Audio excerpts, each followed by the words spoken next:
Dear people of God, greetings to you all in the matchless name of our Lord and Savior Jesus Christ. I'm happy to be back to you to meditate on the topic Unity in Love. ప్రేమలో ఐక్యత ప్రార్థన చేస్తాం. మా దేవ వాక్య ధ్యానంలో నీ కృప మాకి చెప్పి నీవే మా అందరితో మాట్లాడమని యేసునామమున వేడుకొని వచ్చున్నాం తండ్రి. ఆమేన్. ప్రియమైన వారలారా, ఐక్యతను గురించిన అంశం ఇది. యేసుక్రీస్తు ప్రభుల వారు ఈ లోకానికి రావటంలో గల ఉద్దేశమే మనుషులు ఐక్యతతో ఉండాలా అన్నటువంటిది చాలా ప్రాముఖ్యమైనటువంటి ఒక ఉద్దేశము. ఇది మనము గ్రహించవలసి ఉంది. ఎవరెవరికి ఐక్యతను కూర్చటానికి ఆయన ఈ లోకానికి పంపబడినాడు అన్న సంగతి కూడా చాలా ప్రాముఖ్యమైనటువంటిది. మరి మనుషులందరూ దేవునితో ఐక్యపడాలా? మనుషులకు దేవునికి మధ్య ఏర్పడిన అగాధము, వ్యత్యాసము ఇవన్నీ కూడా తొలగిపోయి అందరూ ఐక్యతతో జీవించాలా అన్నటువంటిది క్రీస్తు ప్రభుల వారి యొక్క ఇహలోక ఆగమన ఉద్దేశం. ఇది మనం గ్రహించాల్సి ఉంది. ద్వితీయ ఉపదేశఖండం 4వ అధ్యాయం అంతట్లో కూడా మనుషులు దేని చేత ఐక్యతతో ఉండగలరు అన్నటువంటి సంగతి రాయబడింది. ఏంటివి అనంటే దేవుని యొక్క కట్టడలు. ఏ మనుషులైతే దేవుని కట్టడలను అనుసరించి బ్రతుకుతారో, ఏ మనుషులు దేవుని కట్టడలకు లోబడి జీవిస్తారో వారందరూ ఐకమత్యంగా ఉండగలరు. ఈ కట్టడలన్నీ, దేవుని యొక్క కట్టడలన్నీ కూడా మనలను ఐక్యతలో ఉంచుతాయి అన్నటువంటి విషయాలు ఇశ్రాయేలీయులకు వారు బోధింపబడుతున్నారు. వారు దేవుడు ఏ భూమినైతే వాగ్దానం చేసినాడో ఆ పాలస్తీనాకు వారు చేర్చబడిన తర్వాత, ఆ ఆశీర్వాద భూమికి వారు చేర్చబడిన తర్వాత అక్కడ వాళ్ళు ఏ కారణం చేతనైనా విడిపోకుండా కలిసే ఉండుటకు, వారందరూ ఒక్క తాటి మీద నిలబడి ఉండటకు వారికి ఒకే సాధనం, ఒకే కారకం ఏమిటిదంటే మీరు యెహోవా కట్టడలను గైకొని జీవించాలా. ద్వితీయ ఉపదేశఖండము 4వ అధ్యాయంలో మనకు ఆ సంగతులు కనబడతాయి. 5వ వచనంలో, నా దేవుడైన యెహోవా నాకు ఆజ్ఞాపించినట్లు మీరు స్వాధీనపరచుకొనబో దేశమున మీరాచరింపవలసిన కట్టడలను విధులను మీకు నేర్పితిని. I have already taught you what rules you have to follow, what law of God that you have to follow, and you should follow that to be united. అన్యులతో కాక, లేదంటే దేవునికి దూరంగా ఉన్నవారితో కాక, దేవునికి వ్యతిరేకంగా ఉన్నవారితో కాక, మీరు దేవుని బిడ్డలుగా ఇట్లా ఐక్యతతో కలిసి కూడి ఉండాలా అని అంటే తప్పకుండా మీరు ఏ దేశానికి పంపబడుతున్నారో ఆ పాలు తేనెలు ప్రవహించే దేశంలో దేవుని కట్టడలను, ఆజ్ఞలను అనుసరించి వాటిని గైకొని దేవునికి లోబడి జీవించాలా అని ఇశ్రాయేలీయులు బోధింపబడుతున్నారు. మరి కొరింథీయులకు పత్రిక రాస్తా పరిశుద్ధ పౌలు భక్తుడు ఐక్యత ఎంత ప్రాముఖ్యమైనదో, ఐక్యతలో ఉండుటకు అనేకమైన కారణాలను గురించి ఆయన వారికి బోధిస్తాడు. కొరింథీయులకు రాయబడిన మొదటి పత్రిక 1వ అధ్యాయం అంతట్లో కూడా వారిని మాట్లాడుతూ, వారిని హెచ్చరిస్తూ, వారిని మేల్కొల్పుతూ వారు ఐక్యతలో ఉండాలి. వారిలో అనేక తొందరలు ఉన్నాయని ఆయన గ్రహించినాడు, అనేక తారతమ్యాలు ఉన్నాయని గ్రహించినాడు, అనేకమైనటువంటి విభేదాలు వారి కుటుంబాలలోనూ సంఘాలలోనూ ఉన్నాయని ఆయన తెలుసుకున్నాడు. లిటరల్గా he has come to know. And what are the reasons, what are the causes for their differences. వారిలో తారతమ్యాలు ఉండడానికి, వారిలో కొట్లాటలు ఉండడానికి ఏంటి కారణాలు అని ఆయన వెతికినాడు. And what are those reasons అని అంటే, కొరింథీయుల మొదటి పత్రిక 1వ అధ్యాయం 10వ వచనంలో, సహోదరులారా మీరందరూ ఏక భావముతో మాటలాడవలననియు, మీలో కక్షలు లేక ఏక మనస్సుతోనూ ఏక తాత్పర్యముతోనూ మీరు సన్నద్ధులై ఉండవలననియు మన ప్రభు అయిన యేసు క్రీస్తు పేరిట మిమ్మును వేడుకొనుచున్నాను. నా సహోదరులారా, మీలో కలహములు కలవని మిమ్మను గూర్చి క్లోయే ఇంటి వారి వలన నాకు తెలియవచ్చెను. మీలో ఒకడు నేను పౌలు వాడను, నేను అపోల్లో వాడను, మరి ఒకడు కేఫా వాడనని కొట్టుకొనుచున్నారు. This is the reason. అంటే వాళ్ళల్లో వాళ్ళకేమి లేవు, వీరికి దేవుని వాక్యాన్ని పంచిచ్చినటువంటి వ్యక్తుల వలన వీరు, వారి వలన కూడా ఏం కాదు వీళ్ళు భావిస్తున్నారు. కొంతమంది నేను పౌలు వాడనని కొందరు అంటున్నారు, నేను కాదు అపోల్లో వాడను అని కొందరు అంటున్నారు. కాదు నేను కేఫా వాడను అంటే నేను పేతురు వాడనని ఇంకొందరు అంటున్నారు. అంటే there is a difference. All of you are believers ultimately, and now you are drawing boundaries in between you. నేను పౌలు వాక్యం చెప్తే మారు మనసు పొందిన వాడిని నేను కొందరు, నేను అపోల్లో వాక్యం చెప్తే మారు మనసు పొందినారని ఇంకొందరు, నేను కేఫా పేతురు వాక్యం చెప్తే మారు మనసు పొందినారని ఇంకొందరు, క్రీస్తును నేను ఫలానా వ్యక్తి వలన తెలుసుకున్నాను కాబట్టి ఆయన మాటలే వింటారని ఇంకొందరు. ఇట్లా అనేక మంది అనేక తాత్పర్యాలతో అనేక భావాలతో సంఘముగా విడిపోతున్నారు. అయితే క్రీస్తు ప్రభుల వారి యొక్క ఉద్దేశాలు ఏంటంటే మీరు కలిసి ఐక్యతతో ఉండాలా. ఆ సంగతులను పరిశుద్ధ యోహాను సువార్తలో ఆ యేసుక్రీస్తు ప్రభుల వారి మాటల్లో మనం వింటాం. అందరూ ఎట్లా కలిసి ఉండాలా, ఐకమత్యంగా ఎట్లుండాలా, ఐకమత్యంగా ఉండుటకు దేవుడు మనల్ని పిలువబడినాడు అని క్రీస్తు మాటలు మనం వింటాం. అయితే ఇక్కడ పరిశుద్ధ పౌలు అంటున్నాడు, నాయనలారా మీరు మా కోసం కొట్టుకోవద్దండి, మేమందరము ఒకటే.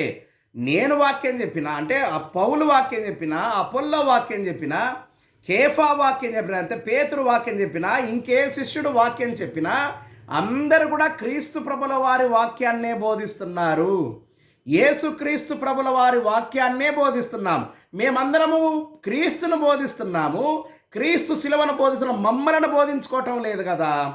మరి మీరందరూ క్రీస్తు ప్రభుల వారిని వెంబడించడం మానేసి ఏవేవో పేర్లు చెప్పుకొని, అంటే ఇప్పుడు పౌలు చర్చ్ అని ఒకటి పెట్టేస్తారా, అపోల్లో చర్చ్ అని ఒకటి పెడతావా, కేఫా పీటర్ చర్చ్ అని ఇంకోటి పెడతారా, ఇట్లా మీరు ఈ పేర్లతో విడిపోతారా అని పౌలు అంటున్నాడు. నేనైతే చాలామందికి బాప్తిస్మం ఇయ్యలేదు, ఎవరో ఒకరిద్దరికి నాకు గుర్తు తెలిసి కొందరికే నేను బాప్తిస్మం ఇచ్చినాను, చాలామందికి నేను బాప్తిస్మం ఇయ్యలేనందుకు నేను ధన్యుడిగా భావిస్తున్నానని అంటున్నాడు ఆయన.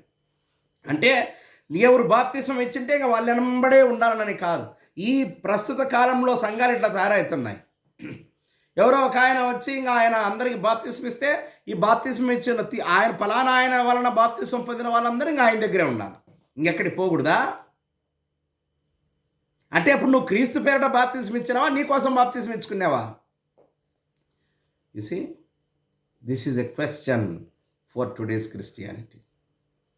విడిపోతున్నాం ఎందుకని? మనల్ని కలిపి నివసింపజేసే బంధాలు లేవా?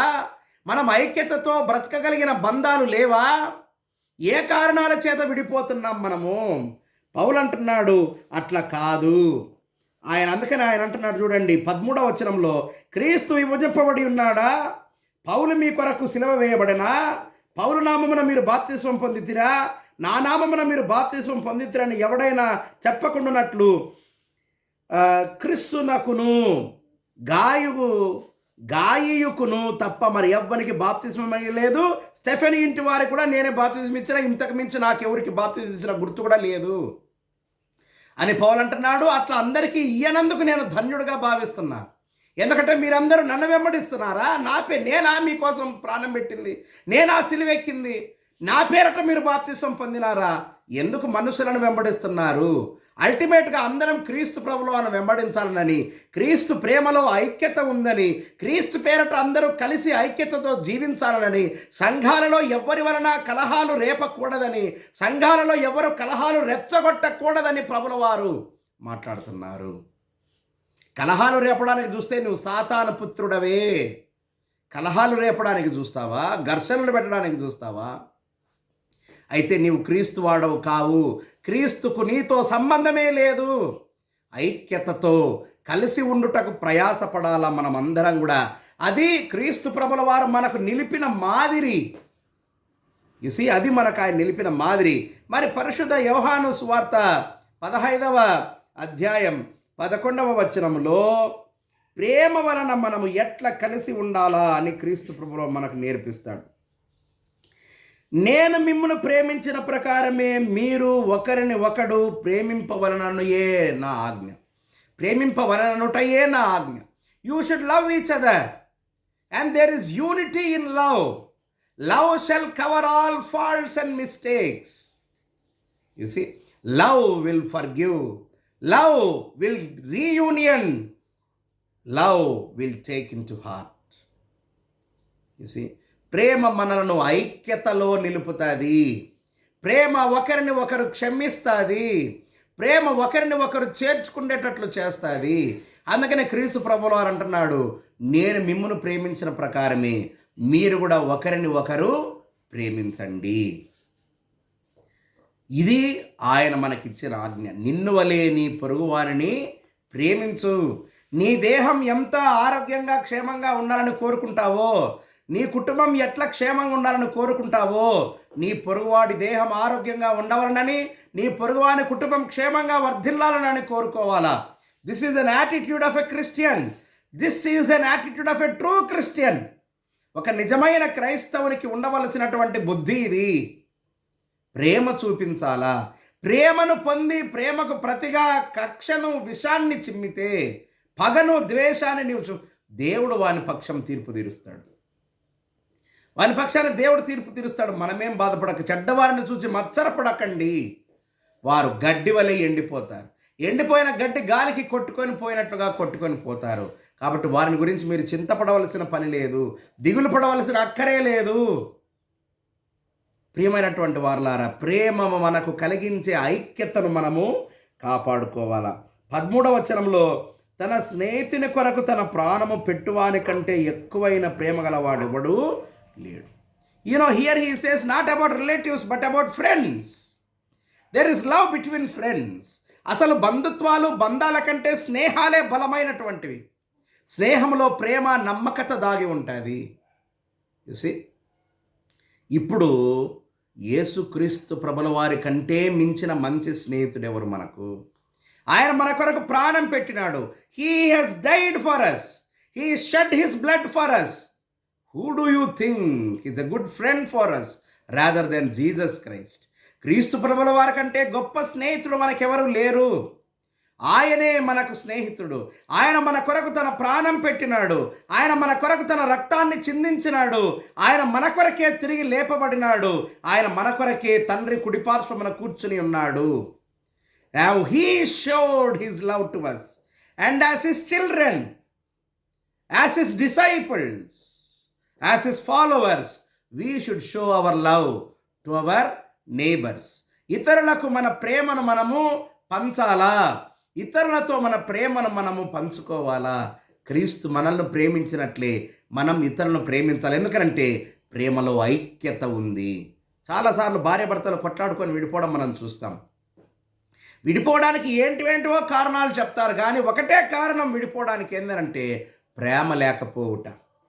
Wear there is no love there will be diversions. So ప్రేమ గలవారమై, ప్రేమ కలిగించే ఐక్యతతో ముందుకు సాగుటకు. ఐక్యత ఎంతో సుమధురమైనది. ఐక్యతతో ఎన్ని గొప్ప పనులు సాధించగలమో మనకందరికీ తెలుసు. అటువంటి ఐక్యతలో మనం ముందుకు సాగుటకు పరిశుద్ధాత్మ దేవుడు ఇప్పుడు సదాకాలం మనల్ని అనుగ్రహించుగాక. ఆమెను ప్రార్థన చేస్తాం. మా దేవ, వాక్యం కొరకు స్తోత్రం. వినిన ప్రతి బిడ్డను ఆశీర్వదించండి. వారికి కావాల్సిన మేలు దీవెన దయచేయండి. అనారోగ్యంతో బాధపడేవారిని మీ గాయపడిన హస్తాలతో బట్టి పూర్ణ స్వస్థతనియండి. దీర్ఘకాలిక జబ్బులతో బాధపడే వారికి స్వస్థత దయచేయండి. మరలా మేము వాక్యం ధ్యానించే వరకు నీ మేలు మాకు ఇమ్మనేస్తున్నామని వేడుకొంచున్నాం తండ్రి. ఆమెన్. త్రియక దేవుని ఇప్పుడు సదాకాలం మీకు తోడైండుగాక. ఆమెన్.